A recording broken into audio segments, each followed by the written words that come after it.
Well, hey, listener. Thursday, 29th of February. Ooh, it's a special day. Always a special day when Adrian Clarke's with us, of course. Hi, Adrian. Also here today, Tom Williams. Hello, James. Hi, Tom. And also a big welcome back to Jay Harris. Thank you very much. It is good to be back. Yeah, when did you get back from AFCON? About 2 weeks ago, and then I just spent that time sleeping.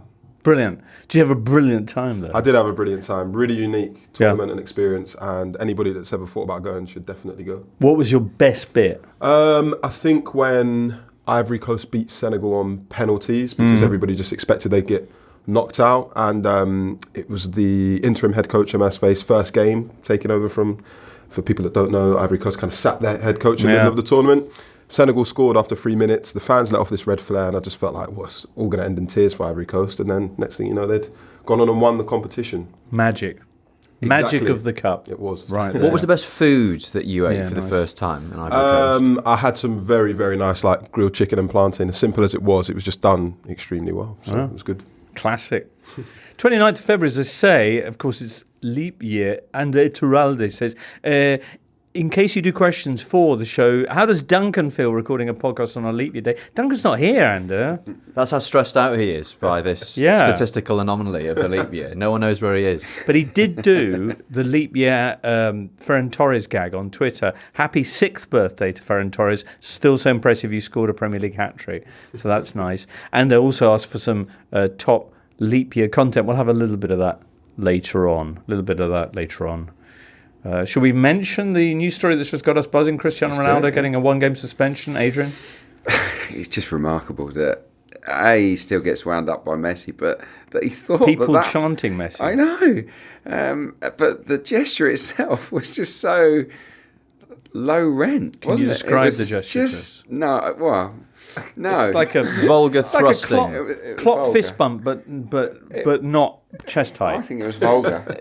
Vulgar thrusting, provocative. Like is he not beyond? Is he not above that? He's a 39-year-old man, one of the greatest footballers of all time, and opposition fans have been goading him by chanting Messi at him for over 10 years, and he is still rattled by it. I'm sure, it's remarkable. I'm sure Salieri felt the same way when people shouted Mozart at him in the street. Yeah, I'm sure he did. Anyway, there you go. We've got banks to talk about today. As mentioned, leap year content. Also, be diving into that Everton points penalty reduction and what's likely to follow. Big weekend of the Premier League. But let's begin with the FA Cup 5th round. FA Cup 5th round. Early games saw the nailed boot of big club mercilessly stamping down on fragile cup dreams. You had Luton mauled by Man City 6-2. Maidstone crushed by Coventry 5-0. Leicester, the 2021 winners, knocked out Bournemouth with a 1-0 away win. On Wednesday, Man United also squeaked past Forest 1-0. Another goal from Casemiro. Newcastle needed penalties to win at Ewood Park against Blackburn Rovers. Wolves beat Brighton 1-0. Liverpool beat Saints 3-0 with two 18-year-olds doing the scoring, not in leap years either. And Chelsea were 3-2 winners against Leeds. Who saw what? Tom, you were watching Forest's defeat to Man United. Yes, I watched that. Watched the highlights for the other games. I mean, it's quite a decent round, I would say, in the main. Lots of goals, not too many upsets, but, decent spectacle. Well, you had the thrills of Man City's performance against Luton. How thrilling was their opponents this weekend in the Manchester derby, Man United at the City Ground? Less thrilling, which you probably gleaned already, really, from looking at the scoreline. But, I mean, they probably deserved to win. It was, despite the fact there was only one goal in the game, it was quite an entertaining game. It was quite open.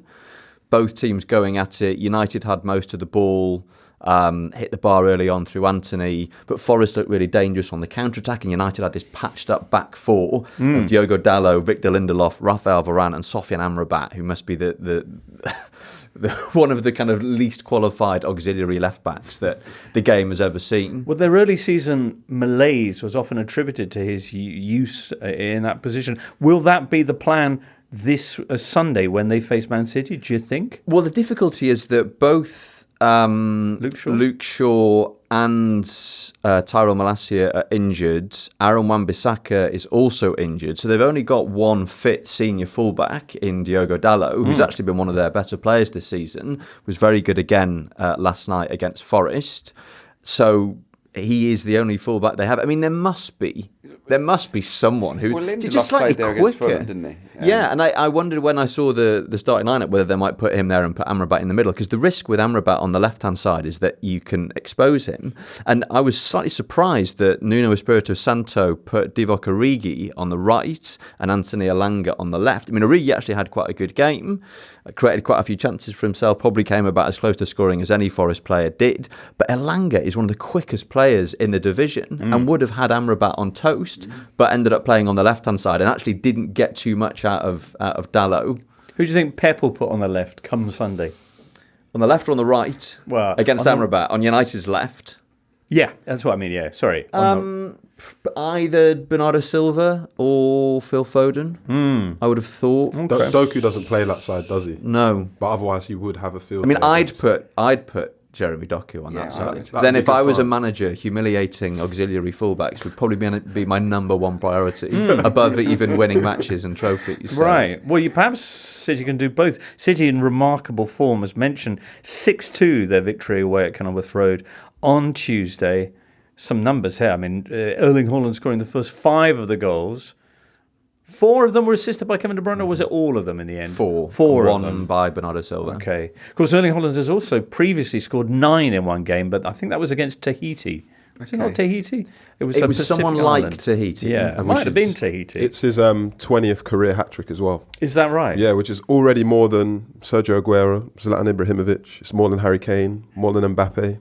Honduras. It was Honduras, not Tahiti. Apologies to both those proud island nations. Denis Law, here's an interesting quirk. Did you know this, Adrian? That Denis Law once scored all 6 goals in a 6-2 victory for Man City. And here's the chilling twist. It was also away at Luton in the FA Cup. But this was in 1961. And, Tom?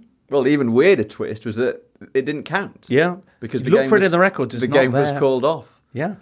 That is because of fog, I think. 69 minutes on the clock, and City are 6-2 up. There's torrential rain. And the referee felt he had no option but to abandon the game, which was subsequently replayed. And what happened? City lost 3-1. And Law's incredible feat, all 6 goals in a 6-2 win, erased from the records. Not entirely, because some brave souls, etc. Anyway, Haaland's now up to 27 goals this season for the holders City. Yeah, going man-to-man on him was a bad idea from Luton. They went quite brave. They tried something. And it didn't work. And I felt for the defenders that were assigned. Was it Mengi? I think was assigned really to Kevin De Bruyne. And if you get tight to him, and you've got De Bruyne, supplying the ammo, he's going to spin you and he's going to score. And I think we saw it on numerous occasions. So yeah, I think Rob Edwards, if he had his time again, might go with a different game plan. Jordan Clark did get a lovely brace himself, the first of which was a peach. Beautiful, wasn't it? Yeah, proper postage stamp.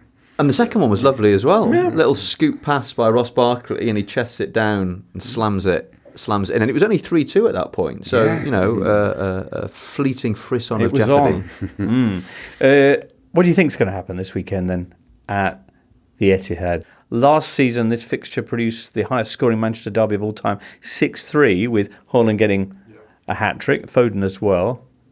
I mean, you could imagine something similar this time. United, Luke Shaw and who's the other one who's out? Rasmus Højlund. Yeah. I mean, I think the unfortunate thing from a Man United perspective is that this game is taking place this weekend and not last weekend, because prior to the Fulham defeat, things were looking up. Right. They're on a little unbeaten run in the league. Rasmus Højlund had scored in 6 consecutive Premier League games. And now they've lost him to injury. They've lost Luke Shaw to injury, various other injury issues. They had that terrible performance against Fulham. And that is, there is a fragility to United this season. You know that the next disastrous performance is never far away. And unfortunately for them, they had it last weekend. And so they're going into this game against City, off the back of a reasonably convincing win over Forest in the Cup in midweek, but with a lot of that momentum that they seem to be accumulating having dissipated. Yeah, I did co-comms to that Fulham game, and Fulham should really have won the game 4-5. Like, it was embarrassing the way that they were slicing through them. So you think about what City might be able to do.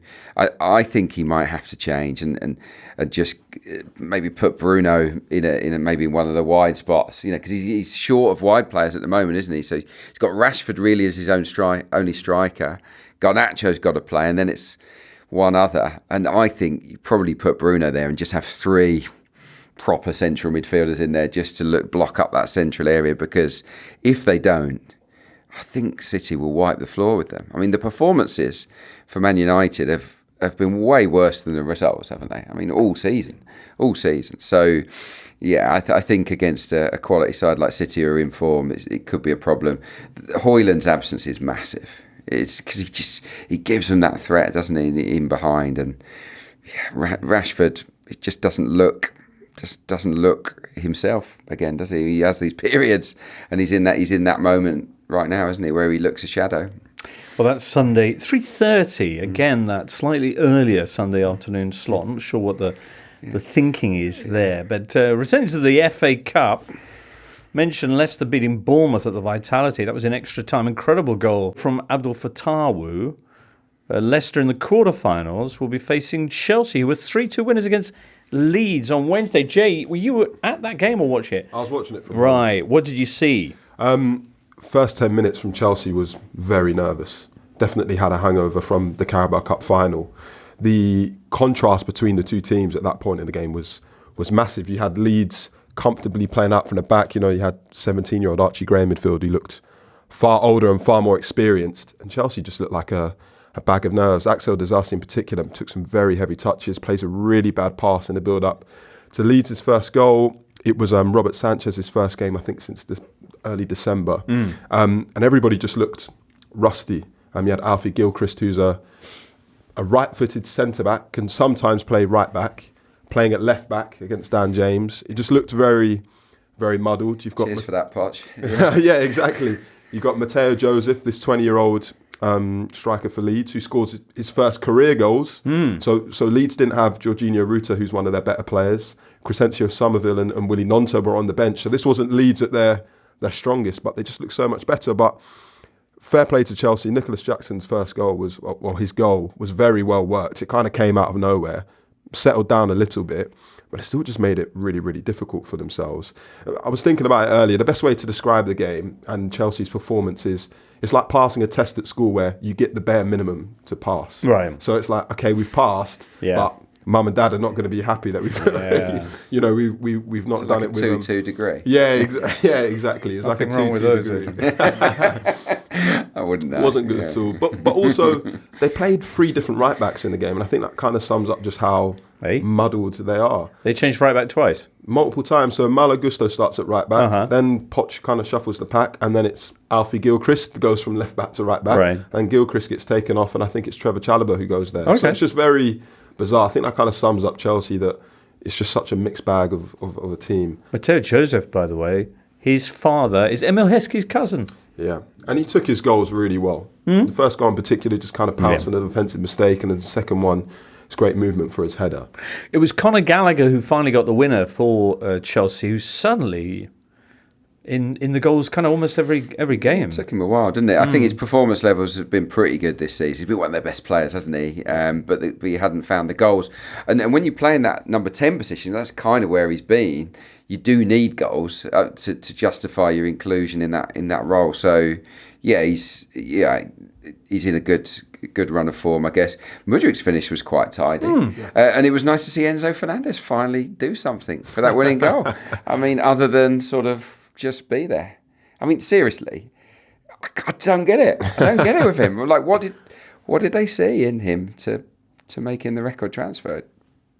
based on his form, it's a strange one. I think one of the confusing things with Fernandes is that Pochettino doesn't seem to know where to put him, in that he spends half his time playing as one of the number 6s and half the time playing as one of the number 10s. And I'm not sure he is either of those things, even though the role he played in the build-up to Gallagher's winner was sort of fairly classic, number 10 creative midfielder kind of play. But yeah, he is one of several fairly sizable disappointments at Chelsea so far this season. That said, I do feel like Chelsea are improving, and we've been here before with Chelsea this season. Oh, Pochettino, I think it's just starting to come together, and then the wheels fall off. But look at the recent results. Very impressive win away at Aston Villa in the FA Cup that no one saw coming. Really impressive performance, I thought, away at Man City in the league. I think they did a better job of containing City than almost anyone has done this season. Unfortunate in the Carabao Cup final. Obviously, the focus is on Liverpool and the kids, etc. But I thought some of the criticism of Chelsea was a bit harsh, and the Gary Neville bottle jobs line. It's a great line. I'm not sure it was particularly relevant in that I didn't think they bottled the game. They just weren't, they just didn't take their chances. They timed up in extra time. And they basically stopped playing in extra time, which I'm not sure was necessarily bottling it as just, kind of some sporting cowardice. But for Kelleher, they would have won that game, wouldn't they? Yeah. I mean, but you're allowed to field a goalkeeper. I mean, that's part of football. I think with Chelsea, we obviously just spoke about Gallagher performing quite well, but then he seems to be the player that's constantly linked with a move somewhere else. And when he's coming up with scored 2 goals against Crystal Palace recently in the league, which kind of got them out of a hole, gets that goal last night, and you're thinking, what a horrendous decision that would be if it's kind of taken out of Pochettino's hands and he's sold, especially because he's been given the captain's armband as well. He's come through their academy. He is performing better for them than Caicedo and Fernandes, and he didn't cost them anything. Chelsea through anyway to the quarter-finals. Also in that round, you'll get a Midland derby for Wolves and Coventry. Wolves 1-0 winners against Brighton. Mario Lemina with the only goal early on, just over a minute played. Late on, Brighton throwing goalkeeper Jason Steele up to try and nick an equaliser. It's a terrible night for Jason Steele. Did you see? Because it was his fault for the goal. Yeah. So he drops it basically at the feet of Lemina, and that's a blooper, and then it's a bad miss, isn't it? Even for a keeper, it's a really bad miss at the end where he's gone up for it. There's a header, is it Dunk who wins the ball in the air, and it falls to him. He's all alone. He's 3 yards out, all on his own, and basically it was a Neville style bottle job. He sort of tries to do the right thing. It's a difficult chance, despite the proximity to goal, in that he's got to hit it, or he thinks he has to hit it with the outside of his right foot. Being a goalkeeper, that is not a skill set that he will ever have had to work on, and so he completely fluffed it. But yeah, there you go. Forget for Jason Steele. Wolves go through and will meet Coventry, who are the lowest ranked team left in the competition after ending the dreams of 6th tier Maidstone on Monday. Yeah, I was there. Oh, you were there? I was there. Adrian, it was a good occasion. Yeah, it was a great atmosphere. Pretty much every seat was taken. Fans, 5,000. Yeah, really? made a great noise. Filled the away end. Yeah, it was a beautiful scene, and Maidstone basically kind of made the mistake of going for it. Like they didn't want to park the bus. George Elokobi, we know he's like Mr. Positive, isn't he? He's come across so brilliantly, and I think he just made his mind up. Let's just have a bit of fun with this, and let's try and play some good football and press them and try and just cause them problems. And of course, that leaves spaces, and Coventry just played around them. They were just too fit, too sharp, too good, really. Some excellent individual performances. Casey Palmer, brilliant, and Ellis Sims scored a hat-trick. So, I was impressed with Coventry. Nice. Yeah, it was good. Okay. Newcastle, not sure if anyone saw them. They made it past Blackburn, but only on penalties. That looked like an absolute humdinger of a game. The highlights were fantastic. I mean, so many chances, really, really open-ended. And Dubravka was the sort of hero, wasn't he? Yeah. 2 saves in the shootout. Don't Blackburn make some sort of like triple save / goal line clearance? I've seen basically a shot of someone filming from the stands, and it just lands on Almiron's face, and he just looks absolutely perplexed how the ball doesn't go. No, there were loads of moments like that. I was slightly thrown by the camera angle at Ewood Park. I don't watch much Championship football, so this might have been the case for a while. But I didn't. It was a new camera angle that I didn't. I mean, like on the YouTube highlights. On like the kind of the BBC highlights. And it's quite like it's kind of lower than it used to be. So you're one of the joys of being a football fan is you'll see you'll flick channels and you'll land upon a game like, I recognise that stadium. And I was like, I mean, I knew it was Blackburn because I deliberately sought out the Blackburn Newcastle highlights, but it was confusing. Okay. Newcastle. I've got Man City in the quarterfinals. Is that home or away? They're away. Ooh. Yeah, if it had been home, it would have been a very good tie, but you feel like that's a match City will win. Man United, meanwhile, their opponents in the quarterfinals are Liverpool, who beat Southampton 3-0 on Wednesday night. Adrian, you watched this for us. On one hand, you mentioned the Klopp kids narrative. Something special is going on there. On the other, Southampton were pretty great and could have taken the lead in the first half. But let's talk about the amazing kind of magical moment that's going on with all these young players. Yeah, you give them credit. They're just sort of riding on the crest of a wave, aren't they? They're just so excited to be there, to be involved. And they're taking their chances. These boys are playing very, very well.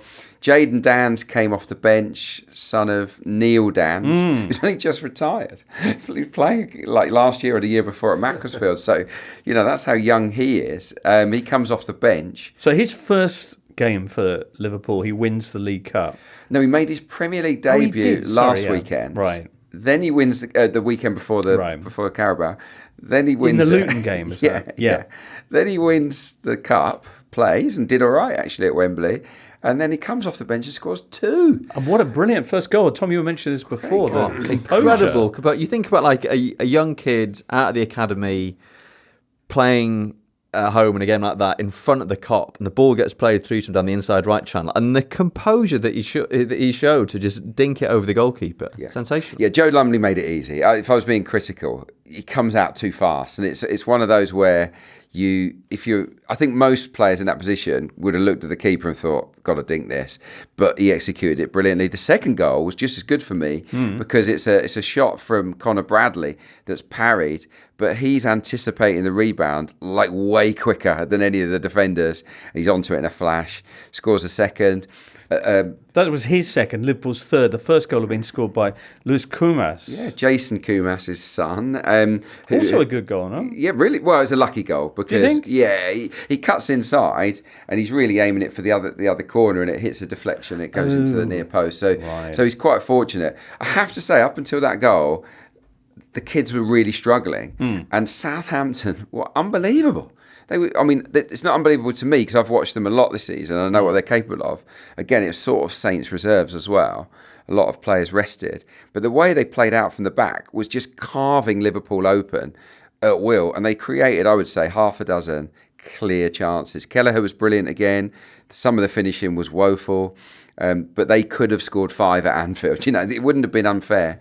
So as much as the narrative is all about these kids are amazing, they're all going to be, they're going to be worth £500 million in a couple of years. They actually struggled for a lot of the game to contain Southampton.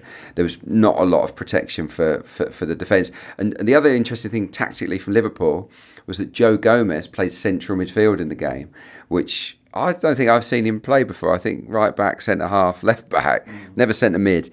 It was a mixed bag, I would say. Really? I think on the ball, pretty good. Some lovely passes, but the way that Southampton just broke at them down the middle sort of spoke volumes about maybe how he struggled to sort of cover that domain. Struggled to a 3-0 win. Tom.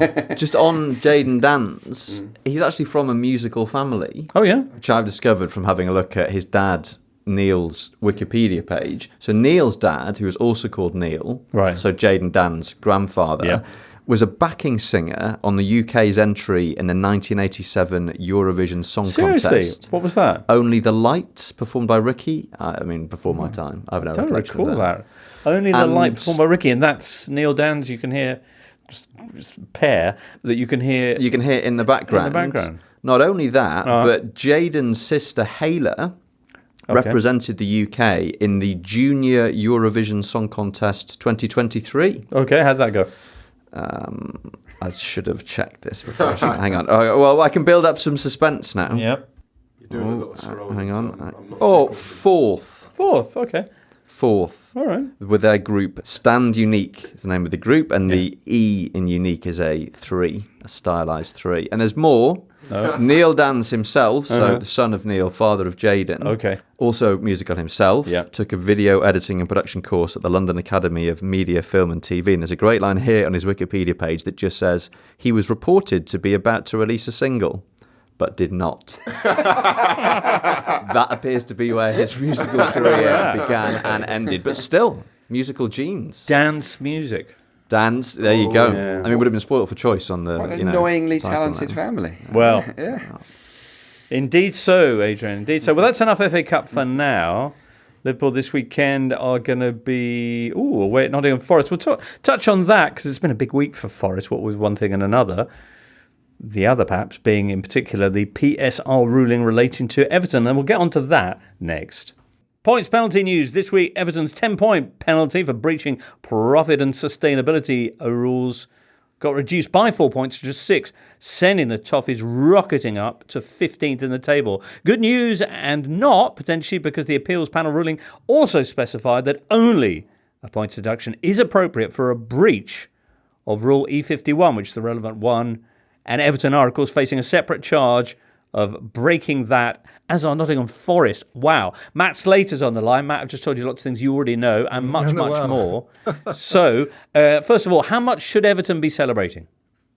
That's a good question. It's not really for me to answer, is it? I'm not Everton. But I can only sort of go on like sort of the responses to my pieces and social media. I mean, yes, they are celebrating because 6 points is better than 10. And they have now moved a little bit further away from the relegation zone, which is good. And I think they feel, certainly as a club, vindicated by one of the successful grounds of appeal. And this is the one they picked up in their own statement, that the charge that they acted in bad faith, that they were less than frank. The appeal board, agreed with them on that one. And it was one of the successful grounds of appeal. It's a really interesting one. I don't want to get too deep into that one because it was a bit of a strange one in that the first commission probably got that wrong. The Premier League didn't really argue that point, and the independent commission probably sort of just went a little bit off-piste on that one. And so that's why it's been corrected by the appeal board. But anyway, I can definitely see why Everton, the club and the fans feel vindicated by that particular point. So one of the successful grounds of appeal. Right. The other one is, I think, the more relevant one, and this is probably more of a mistake on the Premier League's part, what was pointed out by several people, me and many others. And again, there's a long story as to why this mistake is there and who the blame really should be directed at. And I would argue it's the clubs. People should always remember that the Premier League is a shareholder body. It's the clubs that make the rules, and they don't have a schedule. They don't have a tariff, if you like, a defined list of punishments for if you are this much over, this is how many points you lose. If you are that much over, this is how many points you should lose. And the appeal body has said you should have had one of those. Do they have one now? No, they still don't. They have guidelines. And Richard Masters, in his submission to the first panel, did try and say, look, we've got some guidelines now. Here they are. What do you think? And the first commission said, yeah, thanks very much. No, because the actual rule that you've written down is that we have complete discretion. We get to decide. Okay. So then there was a whole debate about, how they got to 10 points. They got to 10 points in their own way. And it was actually very, very close to the Premier League guidelines, which again annoyed Everton. They were like, well, hold on a minute. Are these guidelines or not? And you said you didn't listen to them. And then you actually came up with a sanction that kind of meets them.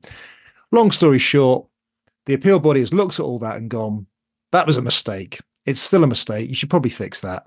But anyway, the best available guideline, and this is what Everton argued, is the EFL's set of guidelines. And the 6 points, again, a bit complicated because there are different rules, different numbers. But if you actually look at the percentages, 6 points is kind of what Everton would have got if this was an EFL case. Okay. Now, how much should they be concerned, though, about the specific line in the 41-page report that only a points deduction will be appropriate for these kind of breaches, given that they have another charge that's going to be heard?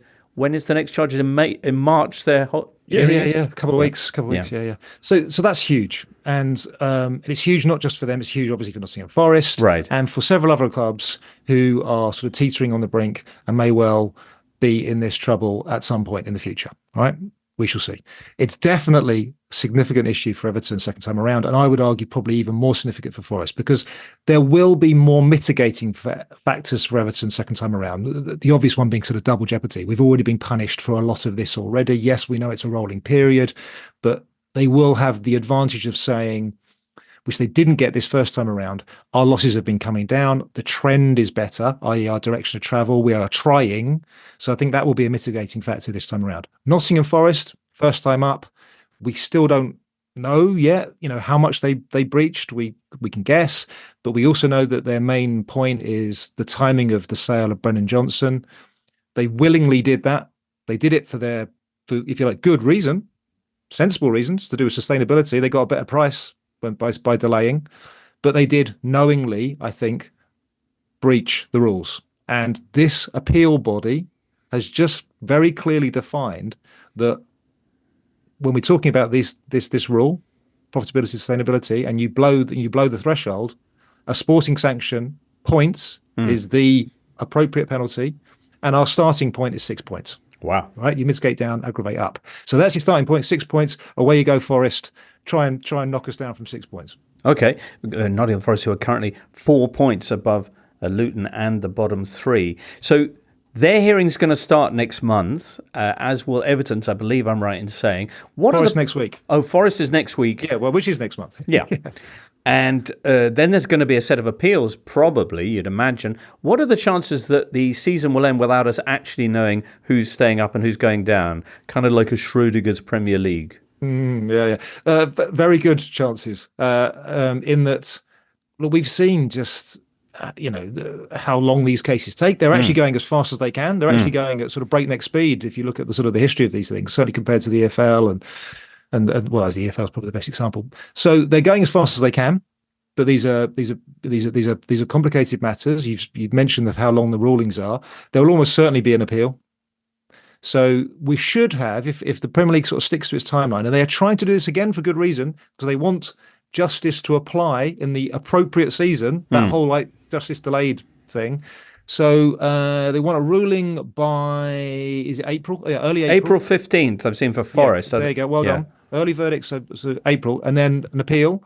And I think the appeal date is May 24th, which is 5 days after the end of the season. There you go. 5 days after the end of the season. Yeah. Incredible.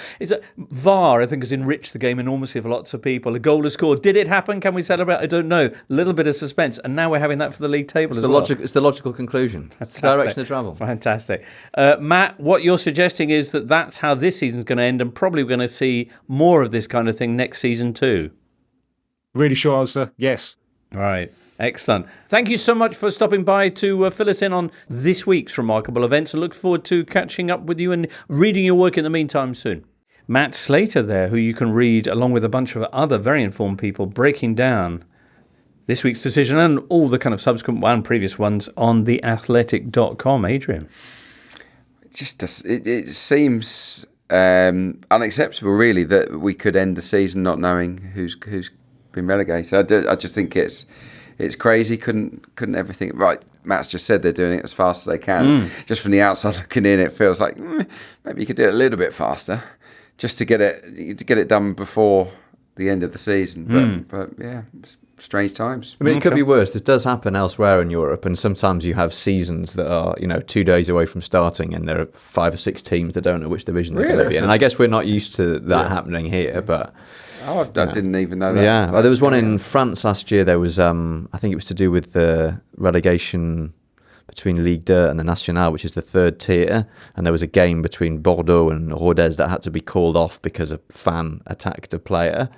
And up until, I think, 2 or 3 days before the start of this current season, there were a bunch of teams that didn't even know which division they were in. But yeah, not to say that that's something desirable. Right. Been a while since we had like a proper relegation wrangle. Sort of takes you back to 06-07, Carlos Tevez Gate. There you go. Yeah, which also was determined after the team, but the relegations there were respected. It was a financial penalty, not a points one. The bottom of the table currently, as I mentioned, Nottingham Forest now 4 clear of the drop. They are the next in line after the bottom three, who are Burnley and Sheffield United, who look kind of done and dusted. Luton are in 18th spot, 4 from safety. They do have a game in hand, though, over everybody. Then you've got Forest and Brentford and Everton. And Everton and Brentford are only a point better off than Forest. How worried are Brentford feeling? Are they perhaps relieved to now finally know what looks like the entity of the task ahead of them? We'll come on to that in a second, but a quick run through what's happening this weekend. I mentioned earlier, Man City have Man United over for Sunday afternoon. Elsewhere, the weekend begins with 6 games at 3 o'clock on Saturday. Newcastle Wolves, Spurs Palace, Forest Liverpool, Brentford Chelsea, Everton West Ham and Fulham Brighton. At 5:30 on Saturday, Luton host Aston Villa. Sunday begins with Burnley Bournemouth at 1 o'clock. And then at 3:30, the Manchester Derby. And on Monday, Sheffield United face Arsenal. Sheffield United have lost their last 2 home games 5-0. The Gunners have won their last 2 away games 5-0 and 6-0. And it was 5-0 when the two teams met at the Emirates earlier in the season. So anyone's guess what's going to happen Bramall Lane on Monday? Because football, you just don't know, do you? Anyway, Jay, how worried should Brentford be? I think maybe for the first time since I've covered Brentford this is my 3rd season covering them, they are really starting to feel the pressure. Obviously, the news about Everton's points deduction getting reduced to 6 came on Monday lunchtime, and they were playing Monday evening against West Ham. They've beaten West Ham 5 times in a row in the Premier League. Brentford have been through difficult time this season with injuries and a loss of form. We still felt fairly confident that they'd be able to get a good result. And then they were 2-0 down inside 7 minutes and never really recovered from that. And I thought it was really interesting. After the game, I went into the press conference and I asked Thomas Frank, did the news about Everton distract the team? And he just said, absolutely not. Moved on. It was very clear he didn't want to linger on the subject. But then on the other side of the wall in the mix zone, Christian Norgard was asked about it, Brentford's club captain, and he said someone's sitting in a room with a calculator, giving and taking away points, and it's messing with people's lives. So I think that can clearly tell you there's a bit of mixed messaging coming through from Brentford. And even if Thomas Frank feels like it didn't distract him, the situation's clearly impacting his players, and that's not a good look. It's a great image, that. It is. One man Yeah. in a calculator. Calculator man, have you reached your decision? Yes. Well, Brentford staying up and going down? In defence of the fellow or the man or woman with the Casio, it wasn't him who deliberately overspent the clearly delineated rules. Would be what the Premier League maybe says about that. But as you say, Brentford's record against West Ham have been impeccable. This game, not so much. It finished 4-2. A hat-trick for Jarrod Bowen, his first of his career. And Lucas Paquetá was back, which makes a huge difference for the Hammers, as we saw what happened while he was out. Brentford, meanwhile, since Christmas, that was their 10th defeat in 12 Premier League matches. What's happened? What happened at Christmas? I think the injuries they've had this season, and I know a lot of teams have experienced injuries, and it's getting a bit boring now. It seems like every team in the Premier League suffering in some way, shape or form. But, they've lost Rico Henry, who's their first-choice left-back. They've lost their first-choice right-back, Aaron Hickey. Ethan Pinnock's out until, I think, the beginning of April. Brian Mbeumo, who's probably one of the most informed players in the Premier League, has been out since mid-December. Ivan Toney's come back, and he gave them a bit of a morale boost, but Toney can't win them games single-handedly. They've tried to switch formation to a 3-5-2 to be more defensively compact, and then it's just not quite worked. Nathan Collins, who's their club record signings, made a couple of bad mistakes. He did it in the 4-1 defeat to Wolves. He did it against Liverpool as well. I think he completely misses the ball when Liverpool score their 4th goal. So just everything seems to be... What about the keeper? He's been better. He's not great. You're not convinced, are you? He's not great. I think Flecken's been much better in the last couple of weeks, and Thomas Frank has said that himself. But certainly before Christmas, there are a lot of question marks about his performances. Numbers-wise, they've let in 41 goals in open play, Brentford. Only one team has let in more, and that's Sheffield United. Well, since Christmas, and no one's let in more than Brentford. Yeah, so the resilient, like you talked about all the things they've lost, it feels to me as if they lost a bit of resilience, which was kind of their thing. Yeah, they also had this record during their first 2 seasons in the Premier League. I think at one stage they'd maybe gone 24 games where if they took the lead, they didn't lose. It was remarkable. And that seems to have gone the complete other way. Every time they take the lead, they seem to be quite frail and susceptible. And probably hasn't helped constantly switching those back three. Ben Mee will play one game and then he did get injured on Monday night. So then they'll have to change the defence again. It just feels like a little bit of the magic that, you know, Brentford had in those first 2 seasons in the Premier League has been lost for various different reasons. And I also think Norgaard's comments were maybe the first time Brentford have kind of admitted, oh, actually, the external noise is affecting us a little bit. Right. I think they'd been pretty good before at just tuning things out and focusing on themselves. Presumably it had been affecting Everton, who were directly affected by the appeals decided on the points penalty. So you've beaten, I think, West Ham 5 times in a row and lost this. Your next game is against Chelsea, who you've won 3 out of 3 against. Yeah, but all at Stamford Bridge, and this is at Brentford are at home. But it's a good and a bad time to play Chelsea. They've just lost the Carabao Cup final. You know, they squeaked through against Leeds last night. Are they going to kind of come back with a little bit of a vengeance on Saturday afternoon? And then after that, they've got a trip to the Emirates Stadium. Ooh. Then it's Burnley away. Then it's Man United and Brighton. So it's a really tricky run of games. And you're looking at a 3-game spell in April where Brentford play Luton, Sheffield United and Everton in a row. And you're thinking they could be in the relegation zone by that point. And, you know, anything could happen at that stage. You have a 5-point margin for now. Luton, as mentioned, do have a game in hand. Forest potentially are going to have fewer points than they do right now. It's all quite exciting. Let's say that. West Ham, anyway, who bounced back after a rotten run of form with Paquetá back in the side, will be heading to Everton. How about that? Toffees, who perhaps because of the external noise, as you put it, are on the longest winless run of any side of the Premier League. 9 matches since they last had a win. But they've only lost 1 of the last 6 in the league. And I think this just speaks to Everton's real peculiarity as a team who are brilliant defensively and absolutely terrible in attack. You look at Everton's defensive stats, they've got the best defensive record outside the top 6.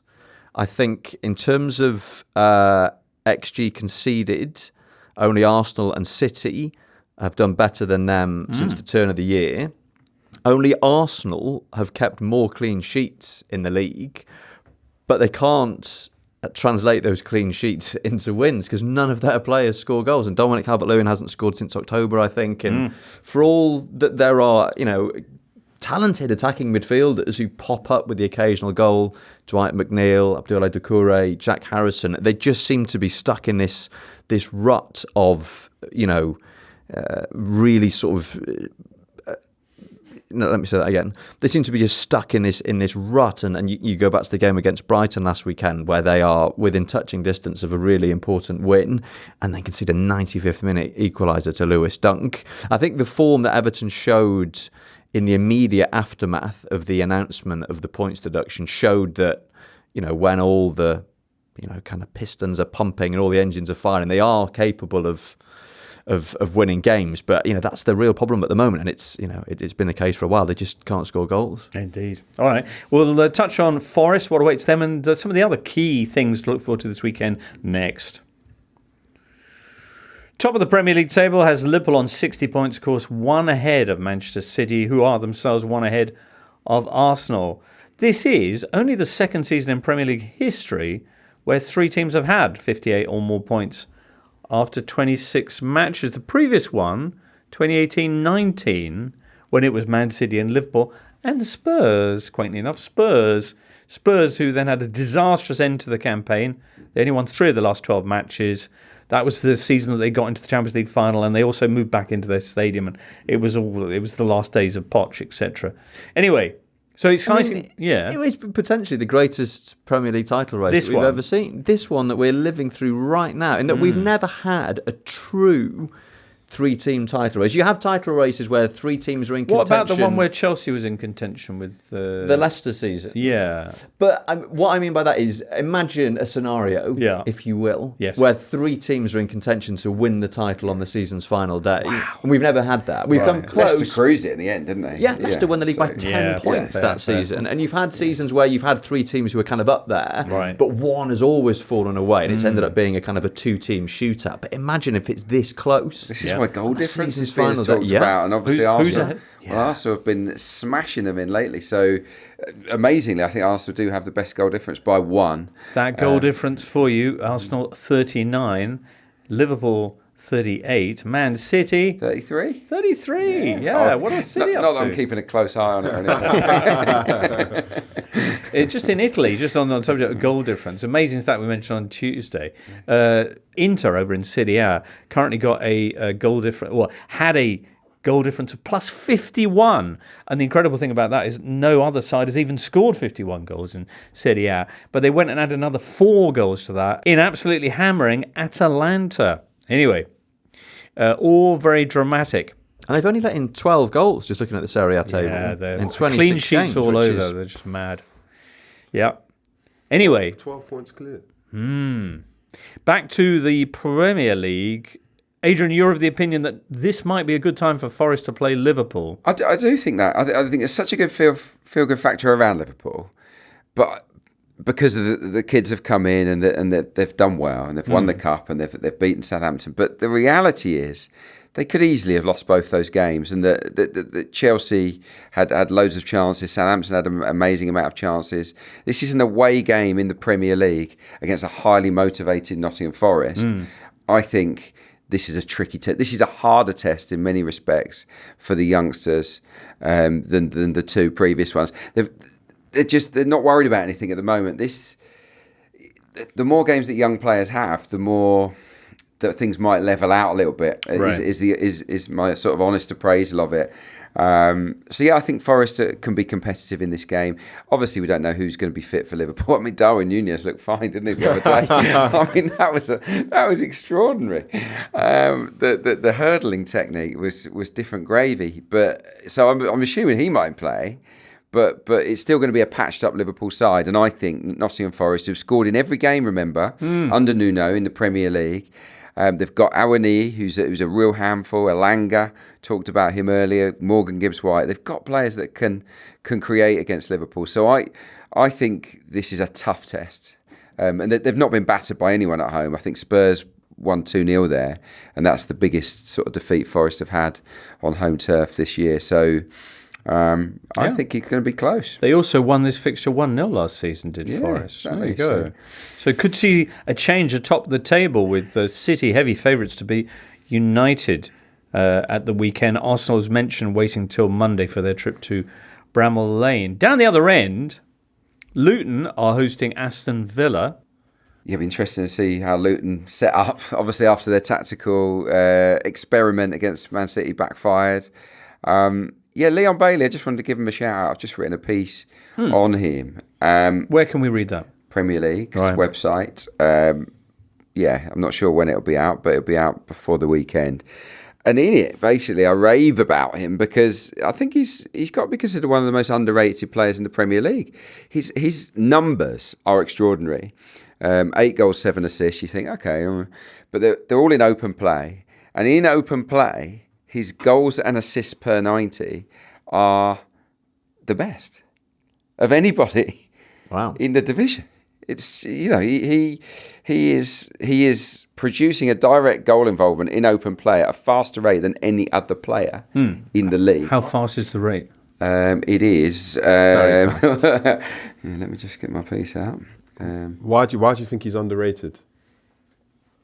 In terms of why do people not? I think it's because he's been there for so long. I think if he was a summer signing who'd arrived last summer and been this good from the get-go, people would have been blown away. It's because he was already there the season before and we didn't really see much of him. Right. And then you go back to last summer and Moussa Diaby is the star signing who comes in for Bayer Leverkusen for a decent amount of money and he started the season quite well, but Diaby isn't really getting a kick at the moment and no one's really talking about it too much because Bailey's flying. Is it because it's Villa as well? Could also be because he's also quite an erratic player, because he doesn't do, not everything he does is polished, but I just think he's very incisive.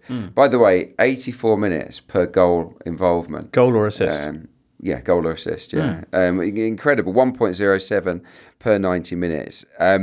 He's got a great relationship with Ollie Watkins. Also, what I like about him is that he's known as being a lefty. So he plays off the right, he drops his shoulder, he comes in and he curls it in the top corner, or he produces an in-swinging cross for somebody. He is great at that. But what he's added to his game this year is going on the outside, and he's produced a number of assists by getting to the byline and cutting it back for Ollie Watkins. So I think he is a top player. And I think Luton are going to have their hands full containing him. Interesting. Sunday at 1 o'clock, the early game for you this weekend. Here's a thought. Last time these two teams, Burnley and Bournemouth, met in October, Burnley were actually above Bournemouth in the table. Madness. That was the point at which Iraola hadn't won any Premier League games in 10 attempts, and it looked like his time was going to be up, and then they went and got their first win of the season against Burnley. So, yeah, there you go. Burnley in a world of pain down the bottom, 7 points off. Actually, no, more than that. 11 points off safety. 11. Yeah, I mean, as well as Bournemouth have been going since that reverse fixture, they have hit a bit of a sticky patch of late. 7 games without a win in the league. So no wins in the league in 2024 as things stand. I mean, you suspect that in true Burnley fashion, true cliche fashion, that they'll have enough Bournemouth to keep their heads above. A game against Burnley unlocked their tricky run last time. And if there is a team who you want to face at the moment, if there's a team who are short on confidence and looking for a boost, as we saw with Crystal Palace last weekend, then Burnley are very much. If Burnley don't win, we could write them off. I think we've all written off Sheffield United, but if Burnley don't win this game, they're gone. I've also written them off. I've written off. Yeah, I haven't quite written them off. Yeah. Now, also this weekend, get excited about Newcastle Wolves. Newcastle are winless in the last 4 at St James's Park. Wolves are what season they're having under Gary O'Neill into the quarterfinals of the FA Cup, and that. Woof. Yeah. The great stat around this fixture, by the way. Yeah. 17 meetings between Newcastle and Wolves. 11 have been drawn. Is that a great stat? Yeah. Draws are much rarer than 11 out of 17. I think if you look at across a Premier League weekend, there might be 1 draw, maybe 2. That's true. Yeah. 11 of the last 17, including the most recent meeting at Molineux in October, which was 2-2. Spurs taking on Crystal Palace. Spurs haven't played a game in a fortnight since they got beaten at home by Wolves. Of course, now they're taking on a Palace side revitalised by the arrival of Oliver Glasner, who they say Spurs have been looking at in the past for their own bench. Here's what you could have won. Yeah. Vibes. Nice. Palace haven't won a league match at Tottenham since November 1997. What was number 1 in November 1997?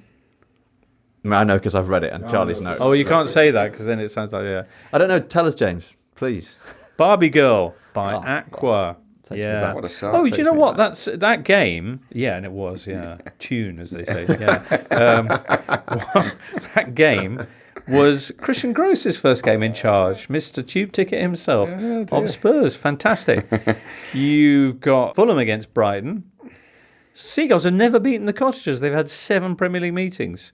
No João Palhinha still for Fulham, who's serving the second of his 2-match suspension, but they did just fine with Lukic last weekend.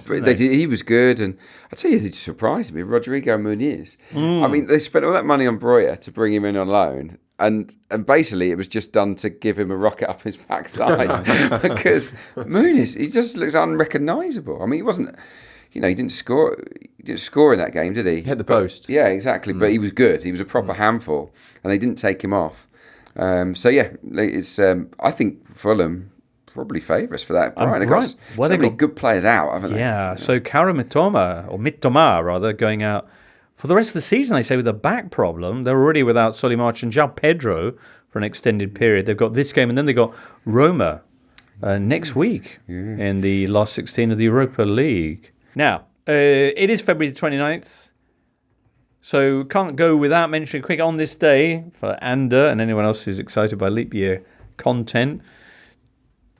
29th of February 2012, Stuart Pearce managed England for the first and only time. Do you remember this game, Adrian? Not really, no. Against the Netherlands. Yeah. Yeah. Did he win? No, I don't think so. I think, wasn't it 3-2 for the 3-2 for the Netherlands? And Fabio Capello had stepped down in protest to John Terry, his captaincy choice having the armband stripped from him over things. What a hell to die on. Yeah, that is a really bad hill. That is a very... Well, do you think maybe Fabio felt, finally something that I can use as a... Yeah, to get out of this. Get me out of this country. I think so. Yeah. And Roy Hodgson, of course, came in straight after.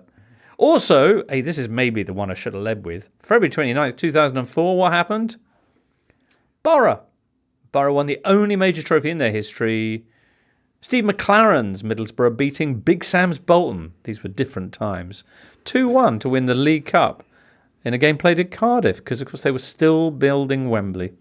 And as a consequence, Borough fans can only celebrate the anniversary of the club's only major trophy every 4 years. Wow. As if being a Borough fan wasn't miserable enough. So this is their fifth anniversary. Or something like that, yeah. 5 years ago today. Where does time go? It's flown by, isn't it? Incredible. Very nicely done, Tom. Bringing us full circle on this Totally Football show. Next one will be with you late Sunday night, early Monday morning. I won't be there. Matt Davis-Adams is going to be hosting, and I'll be back the next day, or Tuesday rather, with the European edition as we look ahead to the return of Champions League and Europa League and Conference League, and of course all the craziness that happens across the continent over the weekend. Many thanks to Adrian, Tom and Jay, and in the booth Liam and producer Charlie for today. And you listener, do make sure you have a great weekend, and perhaps you'll join us thereafter. For now, from all of us here, it's goodbye. The Totally Football Show podcast is available 3 times a week, bringing you all the football news you could reasonably be expected to care about. We've got views, we've got stats, we've got analysis, we've got some of the best football writers around, and the whole thing is absolutely free. So have a listen on Spotify or Apple Podcasts or all the usual places by clicking on the link below.